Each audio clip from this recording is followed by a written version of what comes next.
Gamers, gals, and my non-binary pals.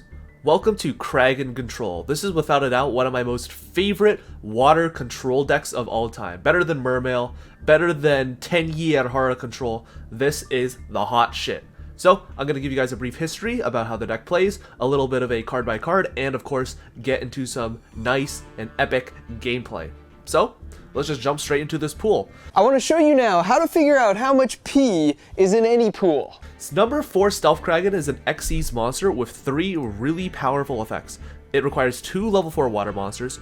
All face-up monsters on the field become water. Once per turn during the main phase, as a quick effect, you can destroy 1 water monster your opponent controls, and if you do, inflict damage to your opponent equal to half of the attack it had on the field, non-targeting by the way, so keep that in mind. And if this Xyz summoned card is destroyed, you can special summon Stealth Kragen spawns from your extra deck up to the number of materials this card had. Then you can attach up to 1 water monster from your graveyard to each of those special summoned monsters as material. The spawns you're summoning also have the ability to non-targeting pop waters, although without the attribute change. And when they are destroyed after being summoned by the effect of a number Xyz monster, say Stealth Kragen or number 78 number archive, whatever the fuck that card is, you can float back into the Stealth Kragens in your graveyard equal to the number of materials spawn had and equip up to 1 water from your graveyard to each Kragen you decide to summon. Does this make sense? Don't worry, it doesn't. This really wonky loop is something your opponents have to be very keen about, being that there aren't many methods of non-destruction currently available in Master Duel, such as Unicorn being the only really generic one. You can be fairly certain that you're able to get the Kragen loop going and slowly drown your opponent in card advantage and extra deck monsters. So, let's get into the card by card. We've got 3 BEA Tuneful Princess, where if it's normal or special summon, you can banish it for cost and special summon a level 4 or lower fish type monster from your deck. Usually that's going to be Buzzsaw Shark. BEA Tuneful also has a really kind of, neat protection effect from cards like, Veiler or Infinite Impermanence or cards that require targeting. Buzzsaw Shark can target a water monster you control, usually itself, and you can special summon from your deck a fish type monster with the same level, but with a different name. It cannot activate its effects this turn, and you're locked into Xyz. This doesn't really matter, considering, 13 out of the 15 cards in our deck are Xyz monsters. And usually the monster you're going to be summoning is Right Hand Shark. It's got a pretty powerful effect, but it's kind of a pseudo Garnet, where basically you can special summon it from the graveyard for absolutely free, but it is banished when it leaves the field. However, if you're, detaching it as Xyz material, rulings, it doesn't banish itself. Infinite loop if you have no monsters. And it also has the second effect, which is very underrated. An Xyz monster that was summoned using only water monsters as material, including this card on the field, gains this effect. This card cannot be destroyed by battle. This will come up, this will bait opponents, you will win because your opponents will not read this effect. It is very funny and very goofy. Also, we're running some extenders, 3 Silent Angler because it's a level 4 fish, water, 3 Silent Sea Nettle because it's a level 4 water. We're running 3 White Mirror as a monster reborn, and a way to also add monsters from our deck to our hand who have the same name. So if we're reviving something like Buzzsaw Shark, we can add a Buzzsaw Shark, which is absolutely goofy. We're running 1 for 1 in order to search BEA Tuneful Princess from the deck, and 1 Instant Fusion to go into Rare Fish, which is a, just another level 4 generic extender. You could obviously play Muddy Mud Dragon in this list, but I don't want to craft that card. We've also got our basic hand trap lineup, 3 Veiler, 3 Maxi, 3 Ash, 1 Nibiru. The 1 Nibiru actually makes sense this time, fuck you. Anyways, we're playing 3 Pot of Desires because everything in this deck is basically a 3 of, and we don't really care of banishing anything outside of maybe Right Hand Shark. Next, we're playing a trap suite of 3 Torrential Tribute because the Stealth Kragen will trigger off of its own proc, and Torrential is just a very good card. 3 Solemn Judgment because we don't want to lose to, stuff like Lightning Storm, Droplet, just generic stuff like that.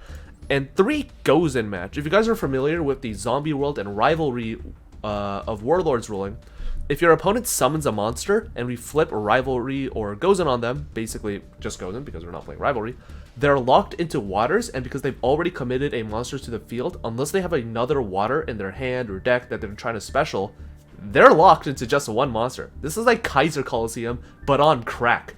And it doesn't even affect us, because guess what? All our monsters are water except for some of our extra deck stuff. So, speaking of, let's hop into the extra deck. We've got one rare fish as our instant fusion target. We've got number F0 Utopic Future, and its rank up target, number F0 Utopic Draco Future. Usually you can sometimes make this with the double Bahamut Shark or maybe like an XEs that you don't really need. But overall, you're not going to be going to this as much as you would be, say, in the TCG. Next, we've got Double Bahamut Shark, which is going to be summoning our totally awesome at 1 in this format, but spoiler alerts, it doesn't really matter because this card recycles itself. We're playing 2 just because, again, the recycling effect will sometimes come up where you're like sending Toad, add it back, and then next turn you'll go into another Shark, summon the Toad again. We've got one Abyss Dweller in order to say bye-bye to Drytron. We're playing number 80 Rhapsody and Berserk.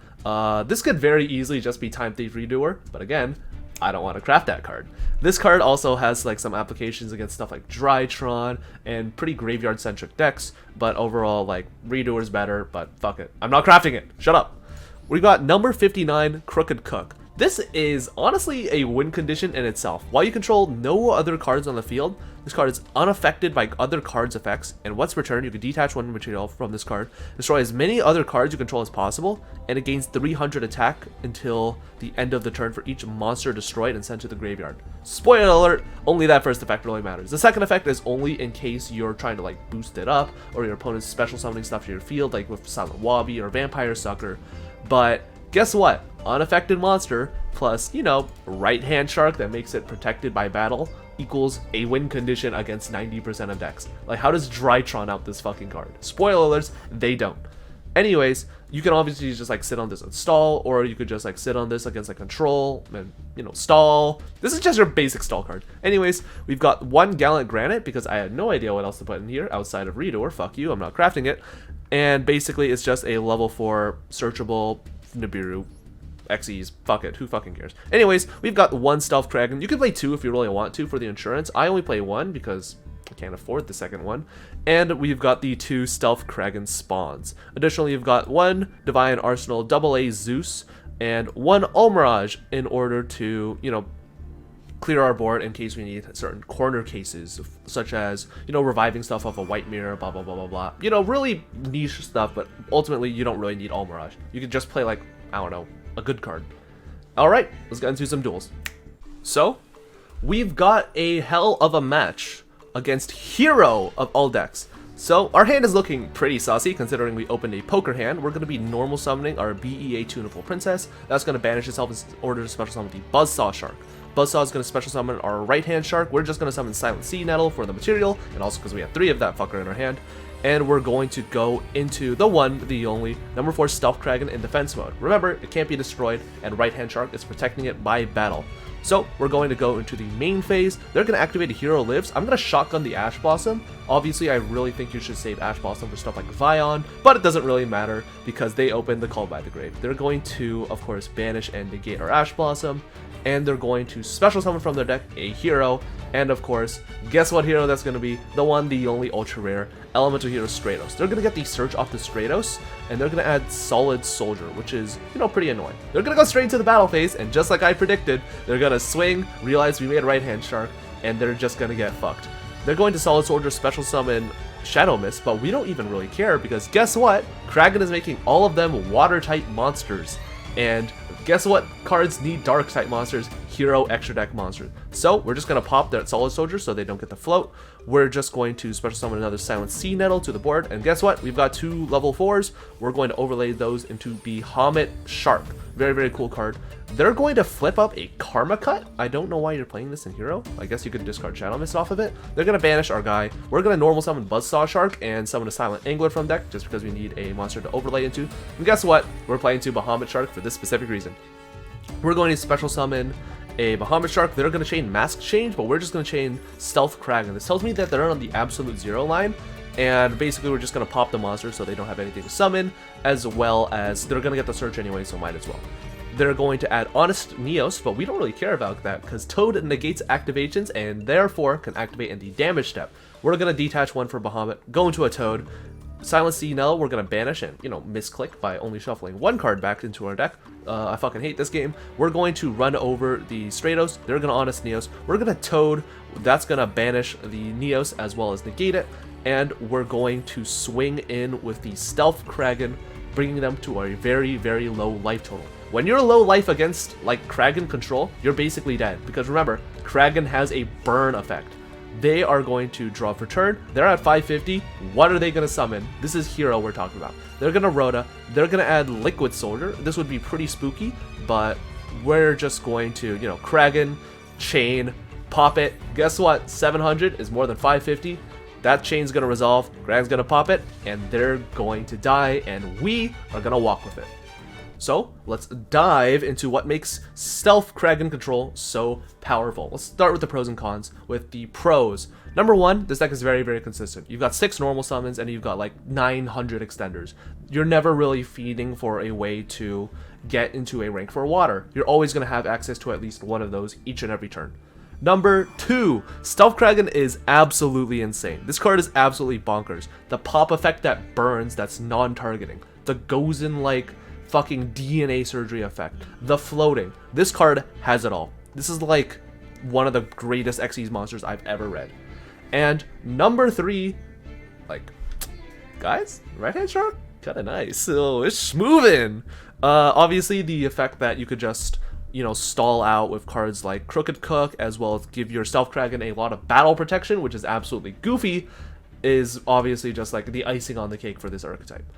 Alright, cons, unfortunately. 1, this deck unfortunately has a really low power ceiling. Unfortunately, although Kragen is really, really powerful on its own, when it's just Kragen and like nothing else, you're not going to be able to really set up as much interruption as you really like. It's sort of like the Dragon Maid problem, where cards like Heretics, Fields, and Tidying are individually really good, but when you're just ending on that, it's not as, you know, much interruption as you'd like for when you're going against combos such as Adamancipator or Drytron. Number 2, this deck loses really hard to removal. Cards like Eldlich Send are really, really, you know, shitty. Obviously, you could remedy that issue with cards like Call by the Grave or etc. But if you're getting Lightning Storm or Eldlich Sent, you're kind of in a really tight pickle. And number 3, unfortunately, we just can't play as many trap cards as we'd like to. Obviously, trap cards are a really powerful staple of control decks, but just because of the size of the fish engine and the amount of hand traps that we have to play, because this is a best of one, you know, this is the best of one Master Duel format, unfortunately, we have to really just shave it down to just the bare essentials, and we can't really add a ton of insurance, say, like, you know, the previous mentioned Call by the Graves, Solemn Strikes, stuff like that. Unfortunately, we are lacking room and hurting for additional cards. But overall, I really, really recommend this deck. This deck isn't actually too expensive. At most, you're maybe spending like 5 or 7 ultra rares on the main and extra deck, because again, most of this is just like staples, and there's a lot of stuff in the extra deck that's very easily shavable. Stuff like the second Bahamut Shark, stuff like the Almirage, which you never need to play if I'm being fucking honest. I don't know why I put this in here. But yeah, overall, really, really fun deck, really, really powerful control deck, and if you want to lose friends by flipping Goes in match with Stealth Kragen, go for this fucking deck. It's absolutely sick. I've been Stevie Blunder. Remember to hit the sub button, and that's going to be all. See ya.